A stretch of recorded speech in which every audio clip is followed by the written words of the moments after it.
At this hour, Riverside police still out here at the PNC Bank at the Airway Shopping Center here. They thought this bank was going to be robbed, and this is why. Basically, an officer spotted a guy on this motorcycle, which is still parked over here. Apparently, the guy was dressed in winter attire. He had on sweatpants, a skull cap, gloves, and as you can see, it's 80 degrees outside. So officers followed him, watched him go into the bank. He came out a short time later. Apparently, he went inside and asked to cash a lottery ticket. So police tried to confront him when he came outside, and that's when he took off. He ran down past this AutoZone here, ended up going across Woodman Drive over to the Goodyear there, where officers were finally able to corral him. They did tase him in order to get him into custody, and that suspect was taken to the hospital. We're told after that he will be taken to jail. And they also, police found out a little bit later on, they think that motorcycle was stolen, which is why they believe that guy took off when he was confronted by police. Still a lot of information we're getting about this story. We're working on that for you right now. We hope to have some interviews with some people who saw all this happen in the next half hour. But for now, again, a suspect in custody. Police caught him, say he was driving a stolen motorcycle and may have wanted to try to rob a bank. And again, we'll have more in the next half hour. But for now, reporting live, Jordan Burgess, 2 News on your side. I guarantee you, no justice, no peace. Those were the feelings of many who showed up for Wednesday morning's City Commission meeting.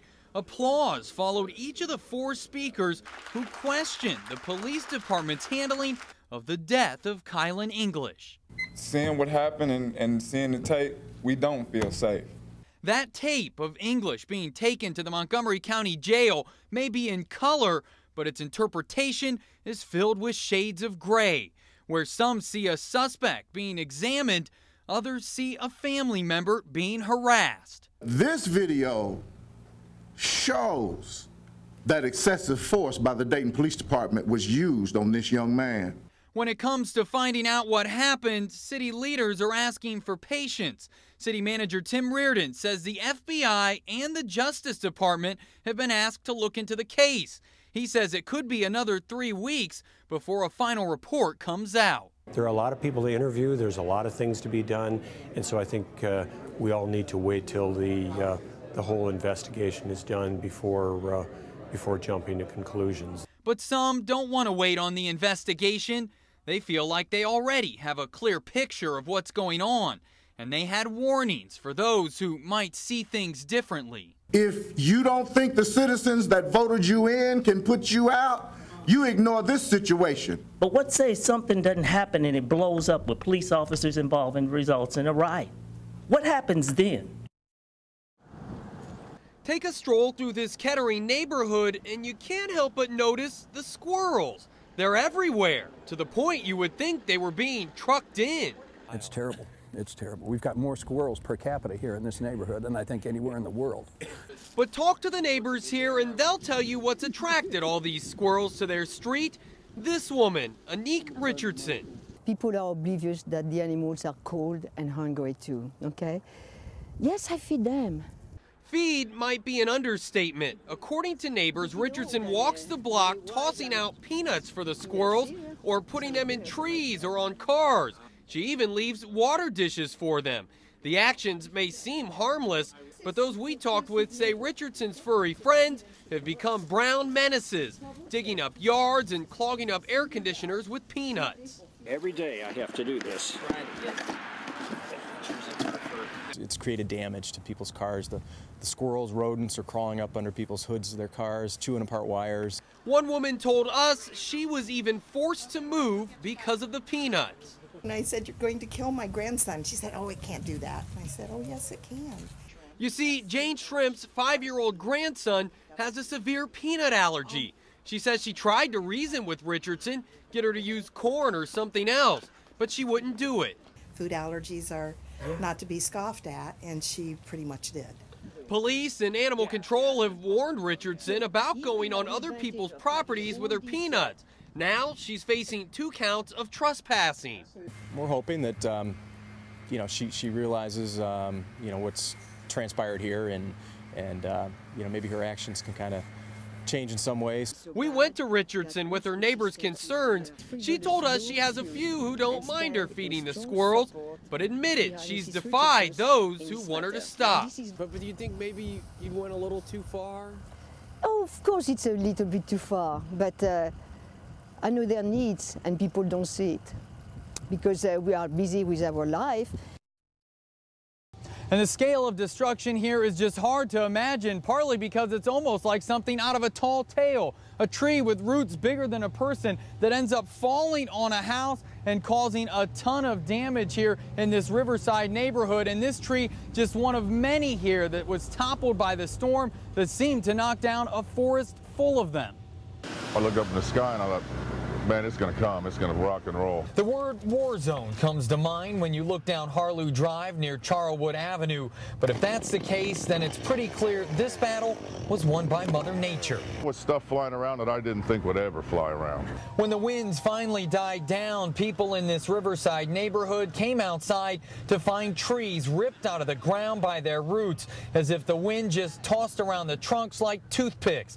One 80-footer fell onto the roof of Gertschrick's house, taking his 100-foot antenna with it. And all we see part of a tree poking through the ceiling and rain coming through. And a few houses away, another towering tree took out a pool and a deck built by one woman's late father and already prepared for a summer of splashes. Buy a new pool, but we can't get the memory and what the deck means to us back. Paul Popeye Hurst watched from his garage as the winds came whistling down the street, sending a giant tree crashing into his front yard. And then all of a sudden it just like whoosh, and all this happened in 15 seconds. Now a symphony of chainsaws has replaced the howl of the winds, and it could be days or even weeks until neighbors fight back the branches, now overrunning their yards and their lives. Big job. I'm not as young as I used to be, but I'll get it done. Hopefully I'm going to get on the phone, call some of my friends, bring your chainsaws over. I'll buy the beverages and we'll have a log cutting party. And you can bet that'll be some log cutting party here as they try to chop down trees like this one so they're able to finally get these out of their yards. But again, that could take a little while, although everybody seemed in pretty good spirits and everyone I talked to also was happy that no one was hurt in all of this. Jordan Burgess, 2 News on your side. Thanks, guys. We've got a bit of a math lesson for you here tonight, so pay attention. There'll be a quiz later. Dayton Christian's offense leads the area, averaging 51.6 points per game, but Fort Loramie's defense only giving up 5.2 points per game. That should add up to one heck of a matchup, but if either team ends up on the wrong side of this equation, well, that could equal a loss. Dayton Christian ready to come out of the blocks running, and you can bet this one will be a battle. But Fort Loramie strikes first. Quarterback Seth Giozzi finds Corey Brandewie for the touchdown. Just like that, 7-0 Redskins. And then the Skins showing why they've recorded 4 straight shutouts. Tanner Wall's pass picked off by Brandewie. Defense, offense, all he does is catch footballs. Later, Fort Loramie showing off the power running game. Delonte Thornton, bam, he's in for the touchdown, 13-0. And Dayton Christian calling on the ghosts of alumni past for the comeback. It's Jim Bucher. If he blocks like he tells jokes, well, let's not finish that thought. Back to the action, and Dayton Christian scores so much it's not used to punting, and it shows. The snap over his head, and this is insult to injury. Ouch. But the defense stands tall. Giozzi's pass will be picked off by Spiros Gabriel. But the offense couldn't move the ball, and Fort Loramie takes advantage. Who's that man? It's Corey Brandewie again. 19-0 Redskins. And then disaster. Wall's pass picked off by Tyler Zeiss, and he's got nothing but green in front of him, 25-0. And that's not Chicken Little, but the sky is falling. Although Dayton Christian won't give up easily, Heath Harding takes the handoff, heads upfield, and how he stays on his feet, I don't know, but his sweet spin adds up to 6 for the Warriors. 25-6 at halftime, and Fort Loramie can toot its own horn. And then the finishing touches. Logan McGee twists his way into the end zone. 32-6 is your final. You know what they say, the numbers never lie, and on this night, Fort Loramie's defense was all it was cracked up to be as it helped the Redskins to a victory. For Operation Football's Game of the Week, I'm Jordan Burgess. Our first address is 906 North Main Street. Come on down. You're the next contestant on Dayton's hottest new game show, Trash Cash, where recycling is rewarded. Kind of feeling like little Bob Barker today. This is the only show of its kind in the country right now, so let's remind you of the rules. Once a month, the Dayton City Commissioners will spin the wheel and pick 4 addresses from a list of those who recycle. And what do we have for our winners? $100. Hopefully all the other citizens look at this as a great opportunity. Just put a little extra spending cash in your pocket just by doing the simple thing of recycling. Let's meet one of our first winners. She's Betty Commingore of Broadview Boulevard. Betty is an avid recycler. Her welcome mat even says so. We try to clean up the neighborhood and keep, you know, if there's trash on the boulevard, we pick it up. Betty, now that you've won, what do you plan to do with your winnings? Pay on a bill. That's my first priority. Let's hear it for Betty. And remember, folks, you can't win if you don't recycle. Only those who recycle using the 96 or 32-gallon bins, not the 22-gallon ones, are eligible. So if you don't have one, get one, because they could be going fast. Not only is this, I think, very exciting, but we can measure the effectiveness of this. We can find out how many people ask for the new recycling cans, how many more people are using it, how much more tons. Trivia time. How much does the city save for every 500 tons of trash recycled? That's right, $200,000. So the show's grand prize is for the city to go from its current 535 tons recycled to 1,000.